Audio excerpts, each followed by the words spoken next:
You're not going to want to miss this. You are not going to want to miss this. Welcome back to my channel. I'm Kia, and this is Hot Topics Live podcast. And this is your reminder that you are amazing and you deserve to be living the best life possible for you that you want to be living just because you were born, just because you exist. So let's get started, shall we? Today I have an amazing guest. I'm flying solo, by the way, at my new time for today. It's a special time, I guess. And I am so excited to bring my friend Lynn back. She has been a big part of my life for quite a few years now. She's really helped me in a lot of ways with anti-aging and with health. And just her story is so inspiring. If you want to know how to overcome a victim mentality, how to change your life and take trauma and tragedy and turn that into triumph, you need to hear this. You need to hear this. We're going to talk about that, and we're going to talk about how healing can actually help you manifest anything you want. Most people don't understand the connection to that. So we're going to talk about that too. So stay tuned. And without further ado, I am going to bring her on. Hello, beautiful. Hello, Kia. How are you? I'm good. Welcome back to Hot Topics Live #podcast. Thank So you. catch me up. What have you been up to? Whew, there's a lot of things that's been going on, but I've been busy learning, doing a lot of self-development, as well as trying to take care of patients, but also I'm taking care of myself. The cup runneth, but the cup needs to be filled. But most of us as women tend to love, but we give, and when we extend a hand, you get an arm pulled over. So we just don't take care of ourselves. We're like, okay, well, I'll do something. I'll do something later. Later. This is not called the childbearing years. It's really called the disease preparing years. Mm. So things happen all the time. And what we do is we delay, delay, delay. This is neglect. You want to blame it on menopause? Well, you got I no do. coming when it comes over there, right? So you're really stressed out. Your adrenal glands are really going overdrive. It's just like a gasoline, I mean, not gasoline, but the accelerator to the car. And you can't keep putting gas in, but sometimes you don't put gas in. You keep going, going, going until you're like just dropped.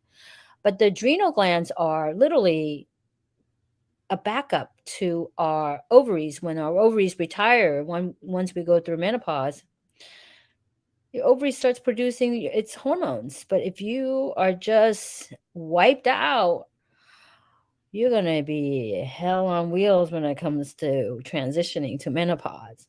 You're going to have more hot flashes, hair's going to fall off, you're going to go crazy, the brain's going to go, ah! And you're just not going to be yourself. So I encourage for all the people listening right now just to really pay attention, stay focused on who you are as a human being. You're here not as a name or a sex, gender, or you are a soul in this world and trying to express your life and trying to figure out what you want to do with your life, who you want to be with, and who are you as a human being experience, right? So you're going to have some experience in life. There's going to be some good times, there's bad times, um, and everybody's going to go through trauma. That's going to be a given.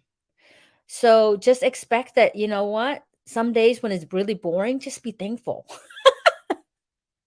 That is a good point. And speaking of everybody going through trauma, right? I know that you've been a guest like, I don't know, 3 or 4 times now on Hot Topics Live podcast because we just love you so much. Well, thank And you. you've always helped us with great tips.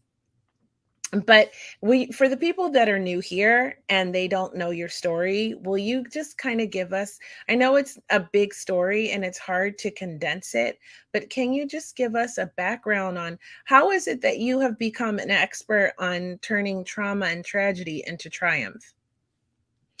Well, I kind of started. Well, let me go back up to where when I had my first child at 35 years old.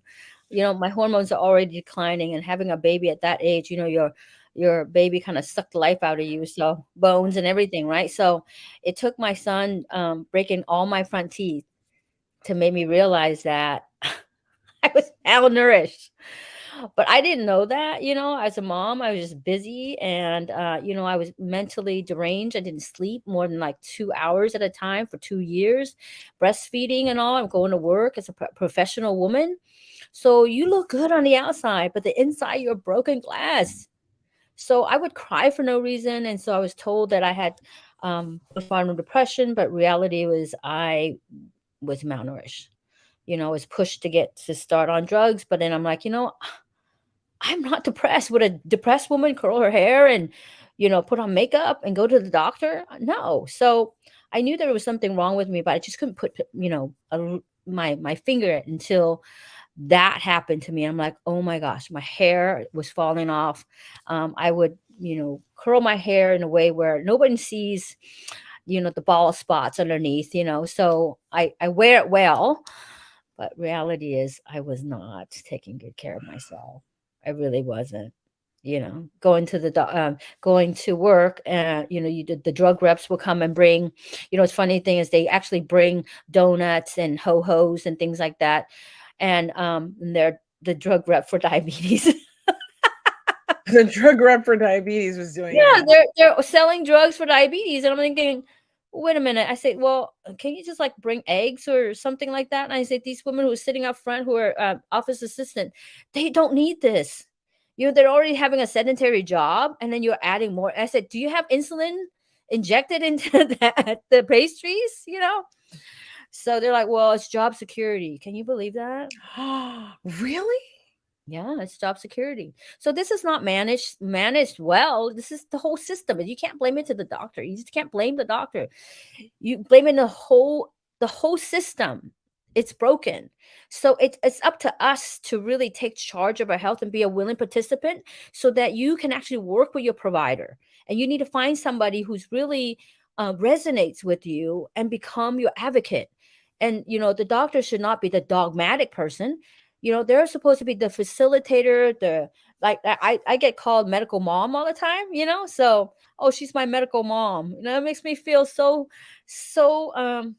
you know, um, I say so rewarded and so honored to have somebody who's a stranger who comes to me and really trusts me enough to say that I am their medical mom. Wow.